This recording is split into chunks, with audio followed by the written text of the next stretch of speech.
Are you headed to Disney World soon and confused about the new Disney Genie system? You are not alone.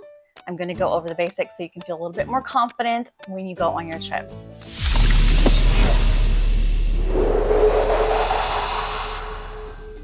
So of all of the new things that Disney has created or put in place in the last couple of years, by far the most difficult is the Disney Genie system. Not only is it a completely new system, but the names are really a mouthful and confusingly similar and really long.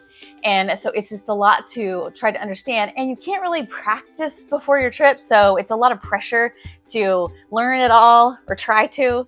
And then when you get there, cross your fingers and hope that you've got it and aren't going to have to wait in long lines throughout your trip.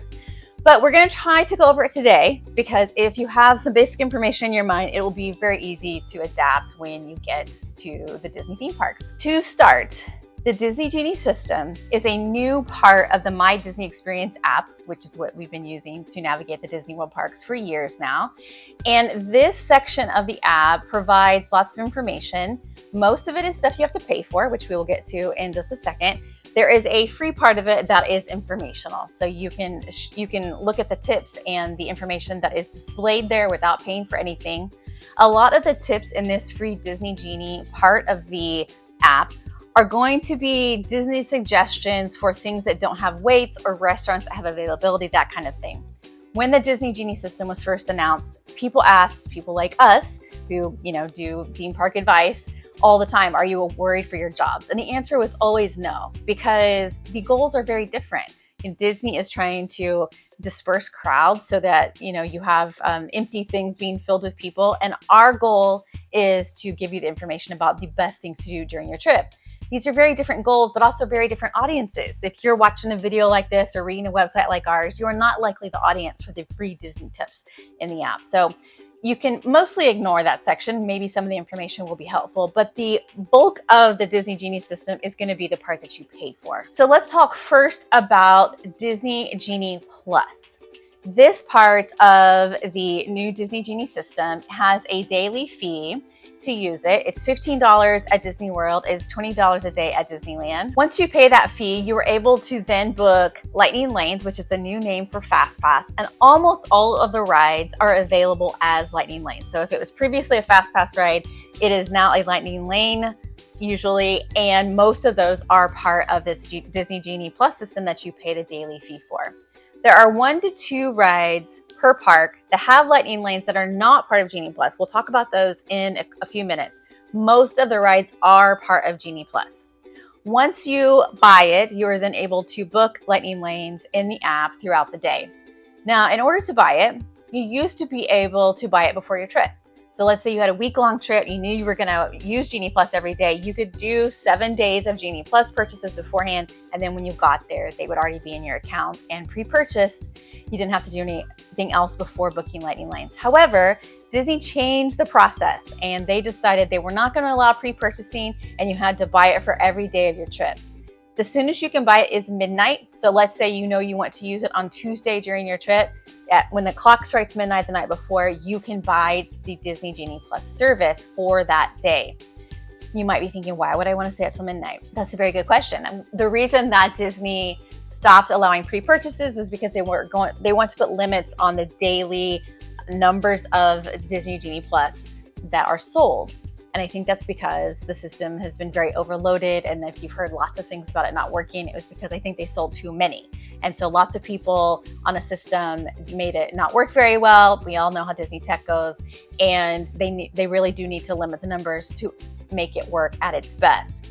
That means in theory, it could sell out, right? If they're limiting the number. So during super busy times of the year, it might be that people stay up till midnight to buy it to make sure they have it for the day, which is super tricky because the booking of the Lightning Lane selections starts at 7. So up late, up early, no sleep for people during their Disney World trips. In the process of buying the Disney Genie Plus service, there can be some glitches. So don't wait until the very last minute to do it. If you're going to do it, give yourself a little bit of time.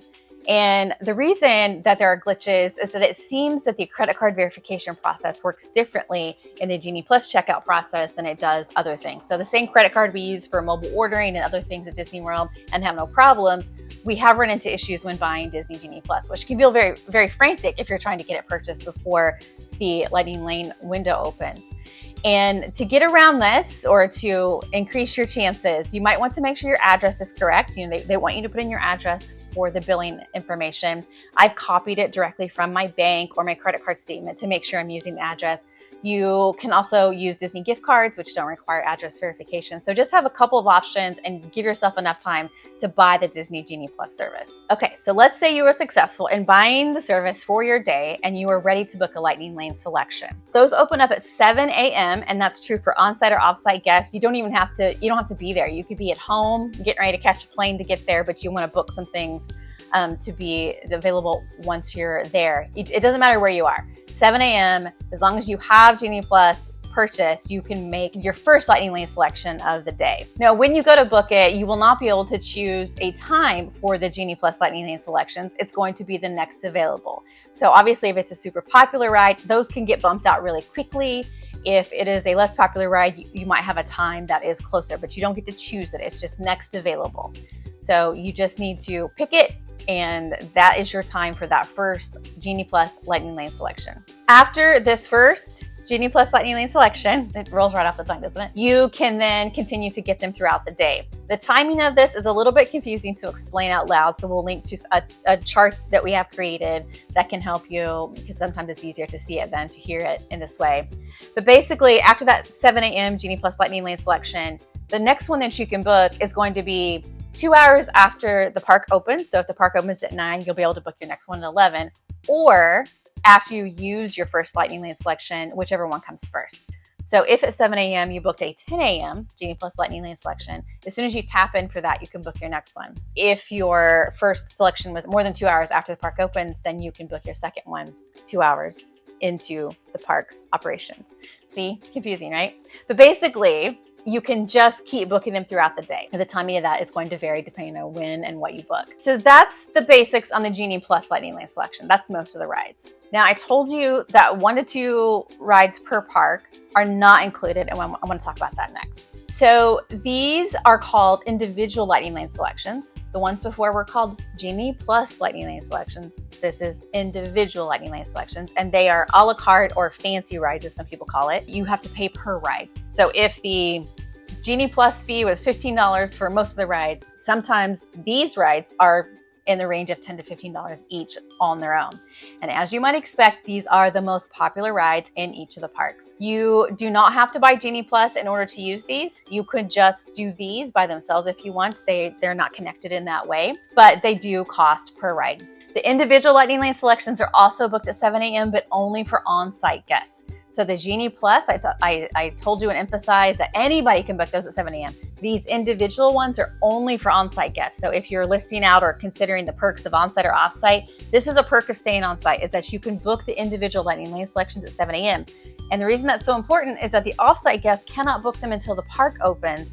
And for some of the most popular rides, they won't have availability when the park opens. So if you want easy access to some of the most popular rides, on-site is going to give you a nice benefit in that way.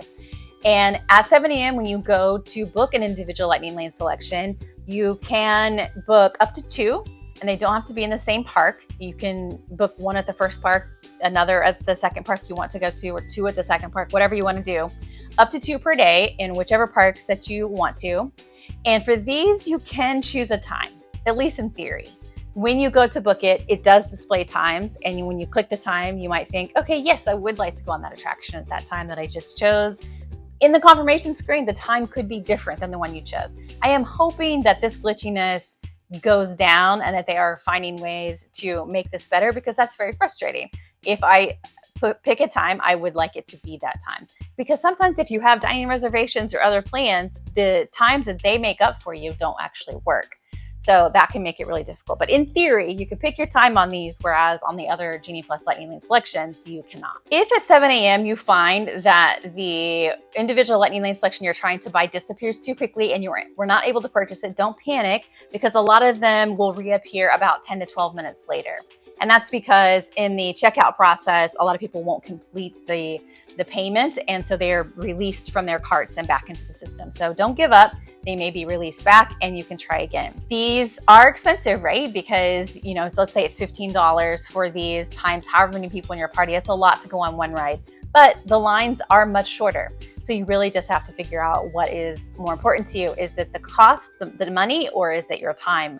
And with these, you do usually save a lot of time. One of the most popular questions that we always got with FastPass Plus was about using rider switch, which is the system where if you have a child that can't ride because they're not tall enough, that you can swap.